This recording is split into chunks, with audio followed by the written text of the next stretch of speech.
भारत के ग्रैंड मुफ्ती ने कैसे टलवाई निमिषा की फांसी। यमन भारत सरकारों से ग्रैंड मुफ्ती ने क्या कहा, सुनिए ग्रैंड मुफ्ती की ही जुबानी।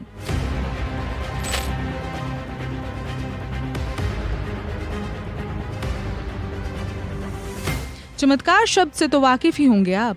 चमत्कार का एक ताजा उदाहरण भारत के रास्ते होते हुए यमन से सामने आया है। सबने ये आस छोड़ दी थी कि निमिषा प्रिया का मृत्युदंड टलने वाला नहीं है। 16 जुलाई को निमिषा को फांसी हो ही जाएगी, लेकिन कहते हैं ना कि जाको राखे साइयां मार सके ना कोई। शायद कुदरत ने निमिषा प्रिया की जिंदगी के अंत की तारीख 16 जुलाई को नहीं लिखी थी, तभी तो 15 जुलाई को कुछ ऐसा हुआ कि निमिषा की फांसी फिलहाल के लिए टल गई है। पर यह चमत्कार हुआ कैसे? निमिषा की जान बचाने में सबसे बड़ा हाथ है उस धर्मगुरु का जिनको भारत का ग्रैंड मुफ्ती कहा जाता है। उनका नाम है शेख अबूबकर अहमद कंथापुरम, जो रहते तो हैं ओडिशा में, लेकिन भारत में ही बैठे बैठे उन्होंने कुछ ऐसा कर दिया कि निमिषा प्रिया केस की दशा और दिशा ही बदल गई। सवाल यह है कि आखिर ये हुआ कैसे? फांसी के ठीक एक दिन पहले क्या हुआ? धर्मगुरु ग्रैंड मुफ्ती ने किस तरह की जादुई चाबुक चलाई जिससे फांसी का फंदा निमिषा से दूर हो गया? इस बारे में खुद ग्रैंड मुफ्ती ने ही बताया है। चलिए जानते हैं उन्होंने क्या कहा है। यमन में एक कत्ल हुआ। वो कत्ल के बाद कोर्ट में जाके केस हुआ। वो केस में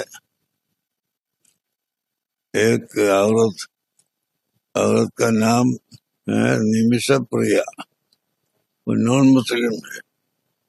वो ये औरत को कत्ल करने का हुक्म हुआ है। वहाँ का उलमा से बोल दिया इस्लाम में कत्ल के बजाय दियत देना, कवद देना ये भी है।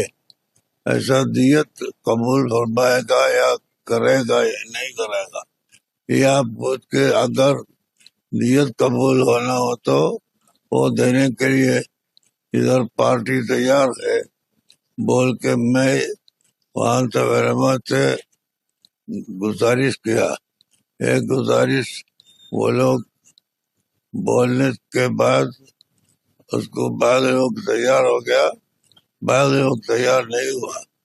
वो उसके बारे में अभी बात हो रहा है। वो देने को वो लोग तैयार है।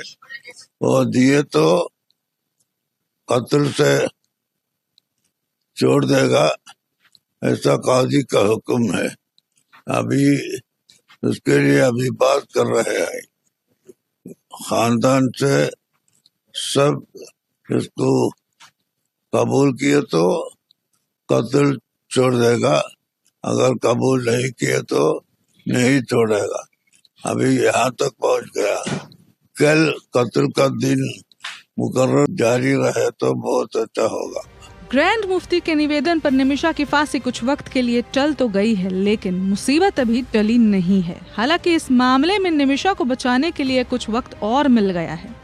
आगे क्या होगा यह देखना बेहद अहम है। इस खबर में बस इतना ही। बाकी अपडेट्स के लिए जुड़े रहे वन इंडिया हिंदी के साथ। धन्यवाद।